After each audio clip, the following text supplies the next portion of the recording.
Voilà une reconstitution en images de synthèse de la maison forte qui se situe là, devant vous.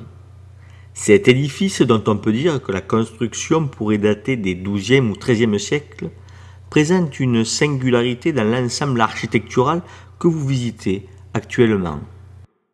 Ce n'est pas une tour, alors que le castrum en présente une concentration étonnante. C'est une des rares maisons fortes localisées et identifiées comme telle dans la région.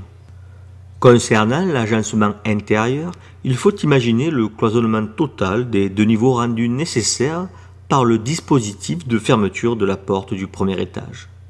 En effet, celui-ci présente un système habituel fait d'une barre de bois insérée dans deux trous pratiqués dans l'épaisseur du mur empêchant l'ouverture. Sans doute faut-il attribuer des fonctions différentes aux deux pièces. Celle du bas étant utilisée comme lieu de stockage et celle du dessus comme pièce de vie. La grande singularité de cet édifice tient dans l'existence de ce bouclier faisant face au chemin royal, à l'est. Chargé de protéger la toiture, il donne à l'ensemble un caractère unique. On connaît des dispositifs de ce type, comme à la tour de Cré, où le bouclier sert à protéger l'édifice des bombardements éventuels depuis le sommet de la colline sur laquelle elle a été construite. Mais à Cré, dans la Drôme, l'édifice est prestigieux. Que dire de cette maison forte dont il semble qu'elle soit située extramuros, ou tout au moins à l'extérieur du rempart intérieur? Peut-être faut-il imaginer qu'elle puisse s'insérer dans un complexe défensif plus vaste dont on a peine à comprendre toute la logique aujourd'hui.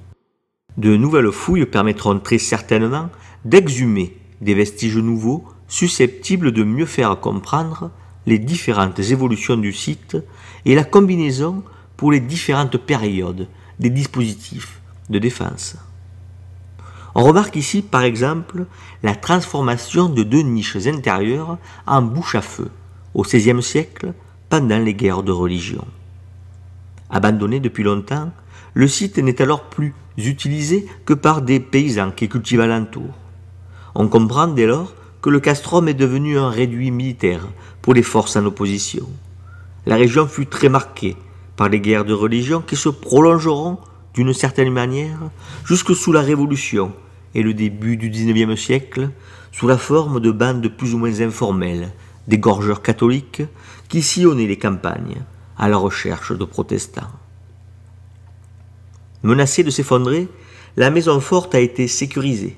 Elle présente un appareil moyen, attendez que le gabarit des blocs de pierre taillés est de taille moyenne, si on le compare aux gros appareils utilisés dans les édifices romains comme au pont du Gard pour les deux premiers étages, et aux petits appareils utilisés pour le dernier étage du même édifice, où file la canalisation.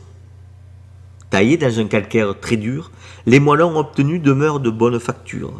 Une manière de chaînage d'angle apparaît aux quatre coins, ce qui dénote une volonté esthétique que les joints tirés au fer confirment.